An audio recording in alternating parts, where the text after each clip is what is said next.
नमस्ते मित्रों। कथा निधि चैनल पर आपका बहुत बहुत स्वागत है। हमारी आज की कहानी का नाम है सम्मान। तो आइए शुरू करते हैं कहानी। जब भी खाली समय मिलता, अवकाश प्राप्त वृद्ध ससुर नई छोटी बहू के पास आकर बैठ जाते। नया नया घूंघट बार बार खिसक जाता और मंद मुस्कान से भरी दो आंखें वृद्ध की ओर सस्नेह ताकती रहती। यह सब बिल्कुल नया नया लग रहा था उसे। वास्तविकता की क्रूर धरती पर पली, आदर्श की सूखी ऋतुओं को झेलती, हर परिस्थिति से जूझने की क्षमता रखने वाली वह इस अनोखे स्नेह सिक्त ग्रीन हाउस की छत तले अपने आप को नए सांचे में ढाल रही थी। पहले तो आने वालों का तांता लगा रहा और अब जाने वालों का सामान बंध रहा था। घर जैसे एक चौराहा ही बन गया था। न वहां किसी को पहचानने का काम था, न जानने की फुर्सत। सपने की तरह दिन बीत गए और अब एक दूसरे के करीब आने का वक्त मिला था। बैंड बाजे, शहनाई की इतराती धुन और बच्चों के कोलाहल के बाद यह मधुर शांति बड़ी अच्छी लग रही थी उसे। केवल बहुत ही नजदीकी संबंधियों और इस बड़े परिवार के सदस्यों के अलावा लगभग सभी मेहमान विदा हो चुके थे। बेटी, अधूरी मत छोड़ना अपनी पढ़ाई। उसका ध्यान भंग हुआ। उसने देखा उसके अवकाश प्राप्त वृद्ध ससुर उसी से कह रहे थे। उसने चौंक कर उनकी ओर देखा। वे आगे कह रहे थे, तुझे कोई सहयोग दे न दे, मैं पूरा सहयोग दूंगा। मैं तो दीवाना हूं पढ़ाई लिखाई का। वृद्ध बार बार उससे यही आशा कर रहे थे कि वह उनकी बात समझे, उनकी बात को उत्साह से जवाब दे, जबकि वह तो लाज से सिमटी कनखियों से जेठानी और ननदों की भेद भरी मुस्कान का सामना कर रही थी। उसके मन में आया कि क्या बाबूजी भूल गए कि उसका ब्याह हुए अभी तो केवल 3 ही दिन हुए हैं और अभी वह जिस दुनिया में विचर रही है वह दुनिया पढ़ाई लिखाई से कोसों दूर है। पर बाबूजी की निरंतर कथनी न जाने किस अंतरिक्षयान की सी तेज रफ्तार से उसे चांद सितारों की स्वप्निल दुनिया से वास्तविकता की धरती पर लापटके दे रही थी। पिछले कुछ दिनों से वह लगभग भूल ही गई थी कि उसे अपने शोध कार्य की थीसिस इसी माह के अंत में जमा करनी है। नाते रिश्तेदारों के मान सम्मान, आवभगत और बच्चों के कोलाहल के बीच भी बाबूजी बराबर उसे कुरेदते रहते थे। देख बेटी, राजा अपने देश में ही पूज्य होता है, पर विद्वान का हर जगह सम्मान होता है। तुम तो विदुषी हो, अपना ध्यान बंटने मत देना। तुम्हारे हमजोली लाख भड़काए, तुम अडिग रहना। और यह कुछ हद तक सच भी था। बड़ी ननद बार बार मजाक में कह चुकी थी, अब मेरा भैया ही इसकी थीसिस बन गया है। क्या होगी अब लिखाई पढ़ाई इससे? और पीएचडी करके भी करना क्या है? आखिर करना तो वही चूल्हा चौका ही है ना। मजली जेठानी ने आंख मारते हुए कहा था। सिर्फ यही दीदी? और लाज से उसके कान लाल हो उठे थे। परिवार की हम उम्र सदस्याएं कह रही थी, यह दिन रोज रोज नहीं आएगा। जाओ, क्वालिटी में तुम दोनों आज नाइट शो में फिल्म देखाओ।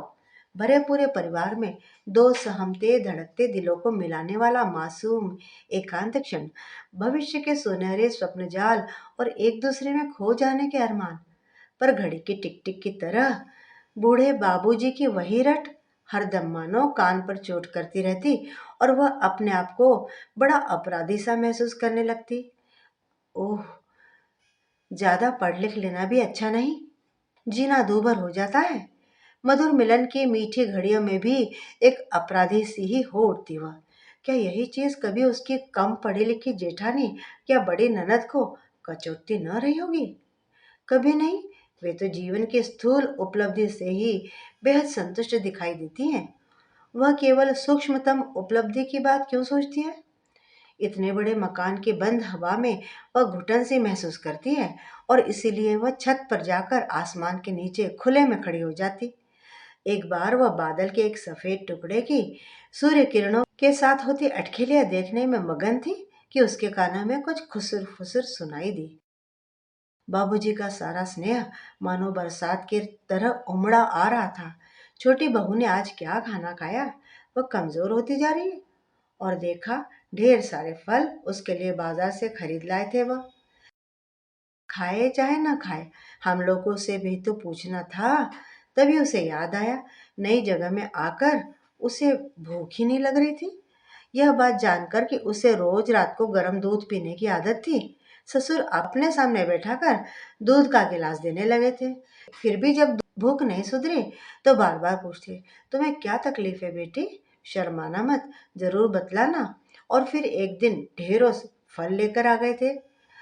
वह क्या बोलती, स्मित भरी आंखों से उनकी ओर ताकती रही। उसे यह सब बड़ा अजीब सा लगता। बचपन में ही वह माता पिता को खो बैठी थी। ताऊ चाचा, ताई चाची और फुफेरे चचेरे भाई बहनों के कठोर अनुशासन के बीच वो तो जान ही न पाई थी कि ममता का स्रोत उसके जीवन में सूख गया है। स्नेह ममता का यह नया झरना उसके लिए एकदम ही अनोखा था। समय पर उसे खाने पहनने को मिल जाता है, पर कभी किसी ने उसके दिल में क्या है जानने का न तो किसी ने प्रयत्न ही किया और न ही कभी यह सोचा था कि उसकी भी कोई इच्छा हो सकती है। ये छोटी छोटी बातें, ये जरा जरा से आग्रह उसके लिए तो हिमालय जैसे थे। सीढ़ियों पर पदचाप ऊपर की ओर ही आ रहा था। मछली के उलाहने का उत्तर देती हुई बड़ी बोली, तुम ठीक कह रही हो, पर बाबूजी ने छोटी को देखने के बाद यही कहा था, लड़की देखने सुनने में साधारण है पर प्रतिभाशाली लगती है। खैर, प्रतिभाशाली लड़कियां तो मेरे छोटे बेटे के लिए कई मिली हैं, लेकिन मैं यही उसकी शादी करूंगा। मालूम है क्यों? छोटी के माँ बाप नहीं है ना। बाबूजी उसकी पीड़ा शायद हम लोगों से ज्यादा समझते हैं। हाँ, यह तो सच है। उस लिहाज से देखो तो बाबूजी का स्नेह भले ही पक्षपात पूर्ण हो, पर है सही। उसने हौले हौले चूड़ियां खनका दी। दोनों तब तक ऊपर आ चुकी थी। अरे छोटी, तेरी चूड़ियों के खनक से पता चला तू यहाँ है। तेरी ही बात हो रही थी। बाबूजी तुझसे बहुत स्नेह करते हैं। मालूम है क्यों? उन्हें भी न माँ का प्यार मिला और न पिता का लाड़ दुलार। फिर उसे प्यार से अपनी छाती से सटाकर मझली बोली थी, मेरे प्यारे देवर को पाने के बाद तुझसा प्रसन्न भला और कोई हो सकता है? प्यार के इस छोटे से प्रदर्शन से ही उसका दिल कुलाचे भरने लगा। कभी भी किसी ने उसे इस तरह प्यार नहीं किया था। बचपन से ही वह वयस्कों में मानी जाने लगी थी। उसकी बाल सुलभ आकांक्षाओं को भी असमय ही कुचल दिया गया था, अनुशासन की बेरहम कुल्हाड़ी से। बाबूजी के प्रति एक नई स्नेहधारा प्रवाहित होने लगी उसके हृदय में। उसकी थीसिस जमा हो गई थी। अब बाकी रहा था साक्षात्कार। सुबह सुबह बस से इंटरव्यू के लिए जाना था। घर के सभी सदस्य अभी सो ही रहे थे। उसके एक परीक्षक आज ही वापस भी चले जाने वाले थे, शाम की गाड़ी से, इसीलिए इतनी सुबह उसे जाना था। किसी तरह तैयार होकर वह निकली। सामने कांपते हाथों में चाय का प्याला पकड़े बाबूजी खड़े थे। लज्जित होकर वह बोली, आपने क्यों तकलीफ की? सस्नेह वे बोले, मेरी कामना है कि तुम्हारा उद्देश्य सफल हो बेटी। झुककर उसने उनके पांव छुए और फिर चल दी। एकांत के सुनहरे क्षणों में स्नेहमयी बाहों की घेराबंदी से अपने आप को मुक्त करती हुई वह बोली, आज मुझे सुबह सुबह बड़ी अजीब सी स्थिति का सामना करना पड़ा। बाबूजी ने स्वयं ही अपने हाथों से चाय बनाकर मुझे लाकर दे दी। तो इसमें इतना परेशान होने की क्या बात है रानी? बाबूजी तो काफी समय से यही करते आए हैं। माँ इतनी सुबह उठ नहीं पाती थी। रात में घर में ढेरों काम रहते थे। बाबूजी रोज 5 बजे सुबह हम लोगों को चाय बनाकर देते थे। तब कहीं जाकर हम लोग पढ़ने बैठा करते थे। अच्छा, जिस बात को तुम लोग इतना सामान्य मानते हो वो मेरे लिए एक निहायत ही मूल्यवान अनुभव है, उसने कहा था। और उत्तर में मिली थी एक मुस्कान। इस घर के चारों ओर जो हरियाली थी उसी के कारण पड़ोसी उसे ग्रीन हाउस कहते और इस परिवार के सदस्यों का आपसी स्नेह सबकी ईर्ष्या की वस्तु था। नई बहू का शोषण करने के इरादे से कोई बातूनी आकर कह देती, चलो ना छोटी, आज मेरे पति फ्री है, हम दोनों नाइट शो देखाएं। मेरे पति तुम्हारे पति के सहकर्मी ही नहीं, जिगरी दोस्त भी हैं। थोड़ा झिझकते हुए वह कहती, बाबूजी को ज्यादा रात गए घर लौटना पसंद नहीं है। ओह, अपने बूढ़े ससुर से कहो ये 10 की अनुसी बातें भूल जाए। आखिर एक मैट्रिकुलेट का देखने सोचने का क्षेत्र तो सीमित ही होगा। छोटी का दिल छलनी छलनी होने लगा। बाबूजी ज्यादा पढ़ लिख नहीं पाए, क्या इसीलिए वे व्यापक रूप से देख समझ नहीं पाते? काश ये छींटे कसने वाली यह ग्रेजुएट महिला जानती कि कितनी तमन्ना थी उनमें पढ़ने की, पर कौन पढ़ाता उन्हें। दूर के रिश्ते के एक मामा ने मैट्रिक पास करते ही असम के जंगलों में दूर भेज दिया उन्हें नौकरी करने। किसी तरह अपने को संभाल कर बोली थी, छोटी ननदे हैं ना घर में, उन पर क्या असर पड़ेगा। अरे छोड़ो भी, वे क्या तुझे आदर्श बनाकर जी रही हैं? ये स्कूल कॉलेजों में पढ़ने वाली छोकरियां तो अब तक अपना आदर्श ढूंढ चुकी होंगी। अब वह क्या कहती। शिक्षा के दीवाने बाबूजी क्या उन लोगों को छोड़ने वाले हैं? हाथ धोकर पीछे लगे रहते हैं ताकि उन लोगों की पढ़ाई पूरी हो जाए। शांत समझदार सास कभी कभी तुनक भी उठती। पढ़ाई के पीछे होशो हवास खो बैठते हैं ये, यही एक नशा है इनको। लड़कियां घर का काम धाम भले ही ना सीखे, बस दिन रात किताबें लिए रटती रहेंगी। लड़कों को तो पढ़ा लिखा कर बड़ा लाट बना दिया। लाट नहीं तो क्या, उनके ठाठ क्या किसी से कम है? बाबूजी एक संतोषपूर्ण मुख मुद्रा में चिल्ला चिल्ला कर कहते। पड़ोसी पूछते मुझसे कि तुम्हारा कितना बैंक बैलेंस है। मैं कहता हूँ मैंने अपना पैसा बैंकों में जमा कर दिया है। पांचों बेटे मेरे हीरे हैं, हीरे। बाबूजी को बैंक बैलेंस शून्य हो जाने का कोई भी दुख नहीं था। बेटे कभी कभी चिढ़ जाते, हाँ हाँ, लिखाया पढ़ाई ही तो है, और क्या दिया है। हम लोग अपनी मेहनत से आगे बढ़े हैं, तुमने खा पी कर सब खर्च कर दिया। जरूर किया, कमाया है, खाऊंगा नहीं। बाबूजी अपना धीरज खो बैठते। भिन्न भिन्न प्रकार के पकवानों के प्रति वे अपना लोभ रोक नहीं पाते थे। खाने का बराबर शौक रहा है उन्हें। यह तो उनके बाजार से अपने मनपसंद चीजें लाने का शौक देखकर ही वह समझ जाती। दूसरी बहुएं और सास मुंह में कपड़ा ठूंस कर ठिठोली करती। दांत नहीं रहे फिर भी खाते किस शौक से है। शायद बढ़ती हुई उम्र के साथ लालच और भी बढ़ गया है। उनकी बातें सुनती तो मनोविज्ञान की छात्रा छोटी सोचती कि इन लोगों को कौन समझाए। स्नेह और प्यार की वह भूख जो मिट न पाई, उसे जीव की संतुष्टि के द्वारा पेट भरकर मिटाना चाहता है स्नेह का प्यासा वह व्यक्ति। उसके अतृप्त मन ने अपना समाधान खोज निकाला है। पर यदि वह बोलने लगे तो वे हंसकर बोलेंगे, चल रही, यह कोई तेरी विश्वविद्यालय की कक्षा है जो लेक्चर झाड़ रही है? अपनी छात्रा को सिखाना जाकर। प्यार मिला नहीं पर प्यार लुटाना आता है बाबूजी को। पतंग पकड़ने के लिए जाने किस तरह से उनकी मामा के हाथों पिटाई हुई थी, वही किस्सा वे सुनाते, और सुनाते सुनाते सोनू को पतंग बनाना भी सिखाते। स्कूल खुल रहे हैं, निशा की बरसाती लानी है। सुबह से ही वे हल्ला मचाने लगते, मानो निशा की बरसाती लाने से बड़ा कोई काम इस दुनिया में बचा ही ना हो। जब निशा शैतानी करती तब संजली कहती, अब मैं इसे हॉस्टल में डाल दूंगी। मजाक में भी हॉस्टल का नाम मत लेना बेटी। माँ बाप के रहते बच्ची को भला हॉस्टल में क्यों रहना पड़े इस कच्ची उम्र में। मुझे भी मामा ने 9वीं कक्षा में हॉस्टल में डाल दिया था। वे खो जाते उन दिनों की याद में जब उन्हें पोखर से कमल चुराकर लाने में बड़ा आनंद आता था। लाला जी के कुमड़े की बेल काट कर फेंक देने में हर्ष होता था।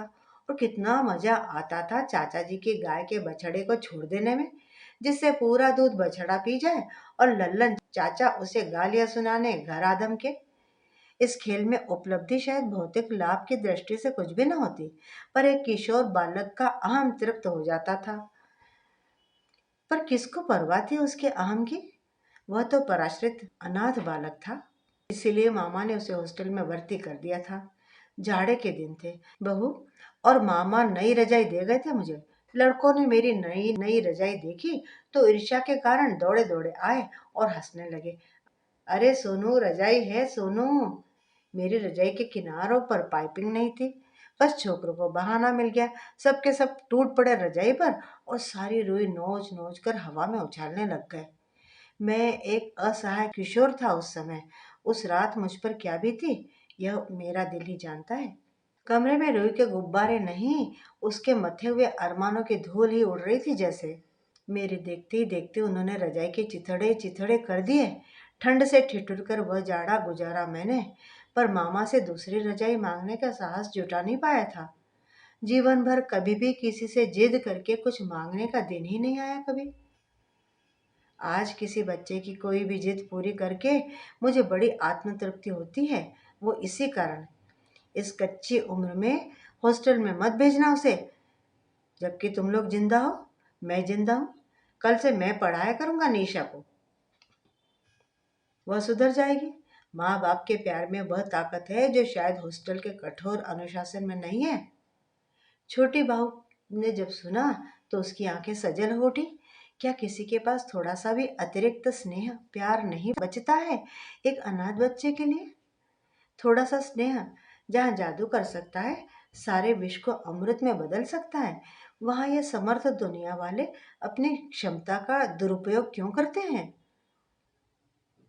कुछ देर के लिए बाबूजी की उन धुंधली आंखों की सजल गहराई में डूबती उतराती वो वर्षों पीछे घिसटती चली गई।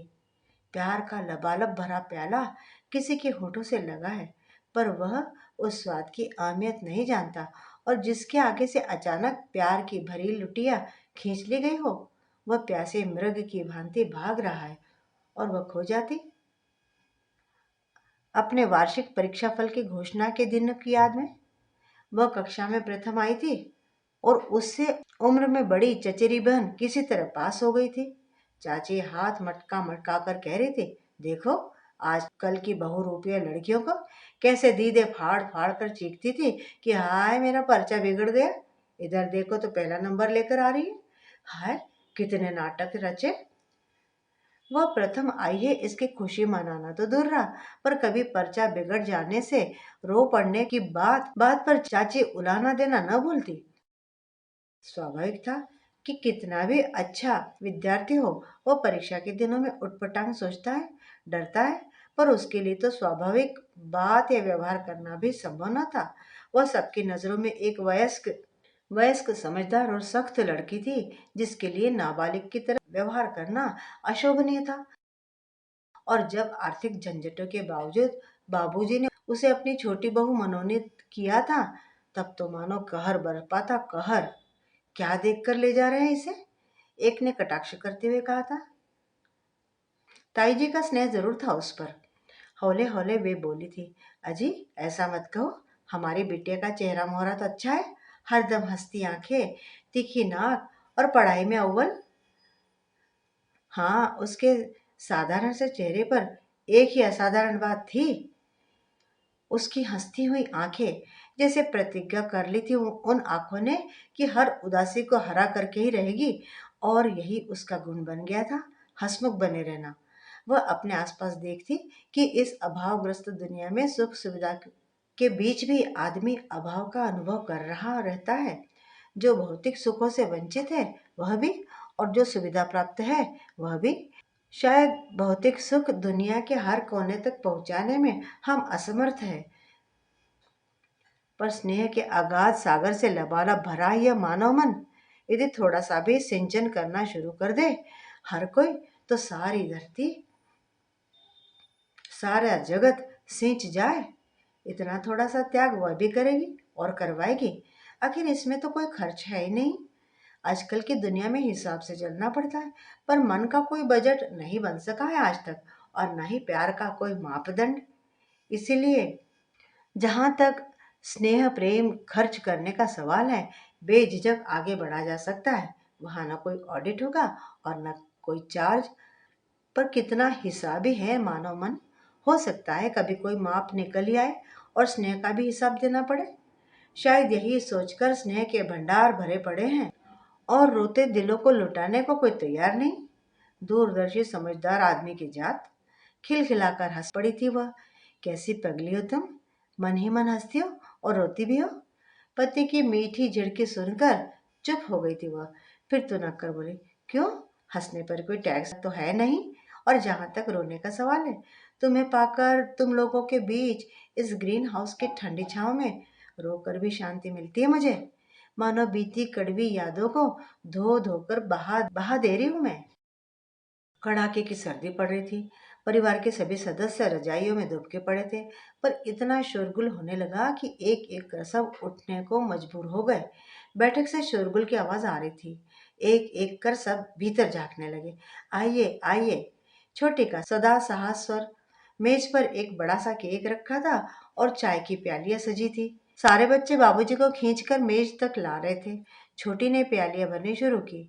चाय की सुगंध से कमरा महक उठा। बच्चों ने दादाजी को ताजे गुलाब के फूलों का गुलदस्ता भेंट किया। छोटी ने उन कांपती उंगलियों में छुरी पकड़ा दी। बच्चे एक साथ गाने लगे, हैप्पी बर्थडे टू यू दादाजी, जन्मदिन मुबारक हो।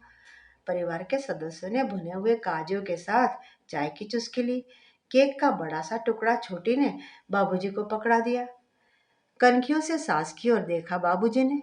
फिर उनकी आंखों में जो स्नेह का सागर उमड़ रहा था, वह सबके कल्याण के लिए, सारी दुनिया के वंचित लोगों के लिए, सारी जगत के अतृप्त बच्चों के मंगल के लिए उनका स्नेह बहने लगा। मेरा जन्मदिन आज तक किसी ने नहीं मनाया था बेटी। और छोटी को लगा स्नेह के इन कीमती मोतियों को वह संजोकर पिरो कर रख ले। तो मित्रों, अभी आपने सुनी कहानी सम्मान। वृद्ध पिता का स्नेह सिक्त व्यवहार वाकई अमूल्य है।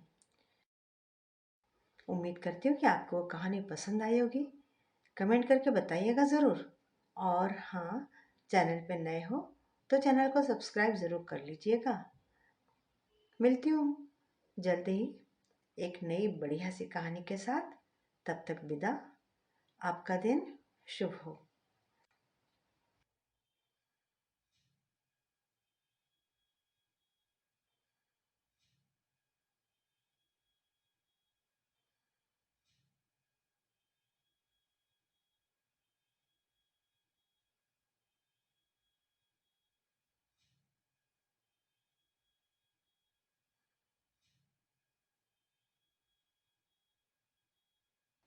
आपका दिन शुभ हो।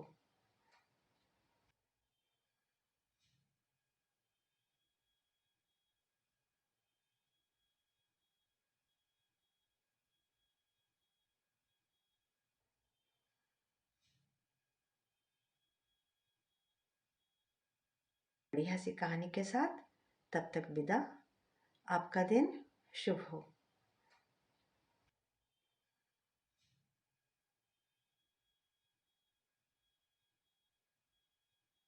विदा। आपका दिन शुभ हो।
कहानी के साथ।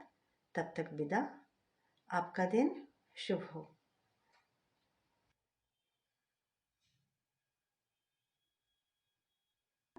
तब तक विदा। आपका दिन शुभ हो।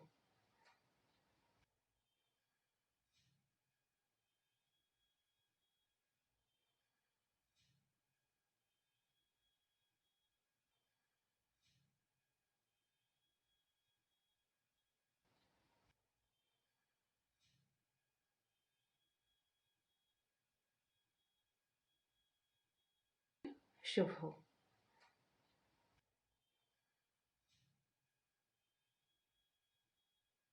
आपका दिन शुभ हो।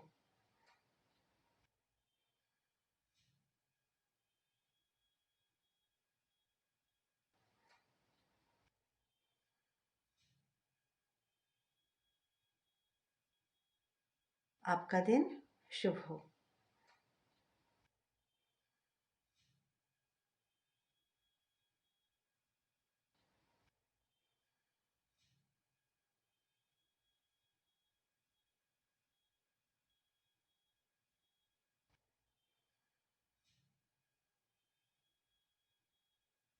एक नई बढ़िया सी कहानी के साथ। तब तक विदा। आपका दिन शुभ हो।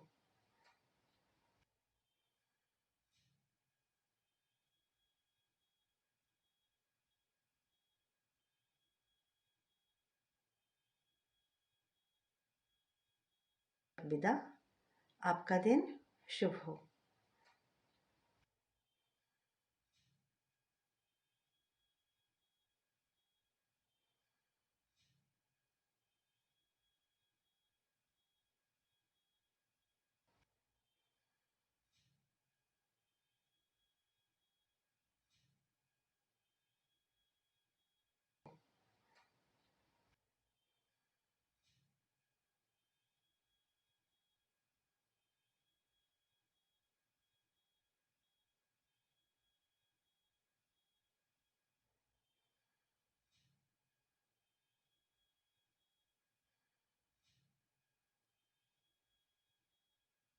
हो।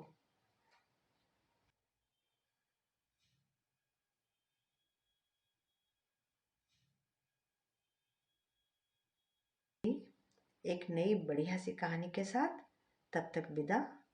आपका दिन शुभ हो।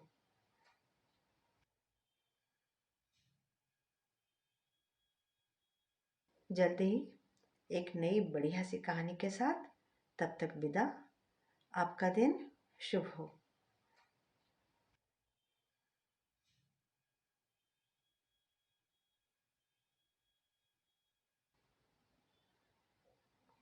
मिलती हूँ जल्दी ही एक नई बढ़िया सी कहानी के साथ। तब तक विदा। आपका दिन शुभ हो।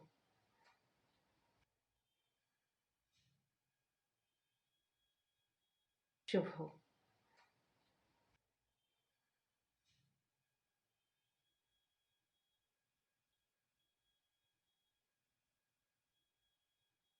विदा। आपका दिन शुभ हो।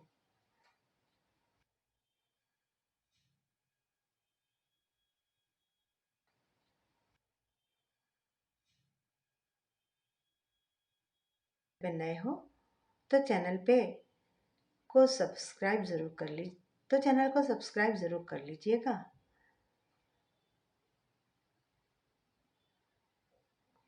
मिलती हूँ जल्दी ही एक नई बढ़िया सी कहानी के साथ। तब तक विदा। आपका दिन शुभ हो।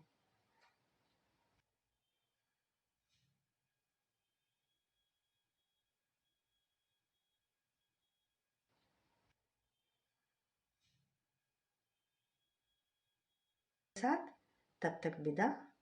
आपका दिन शुभ हो।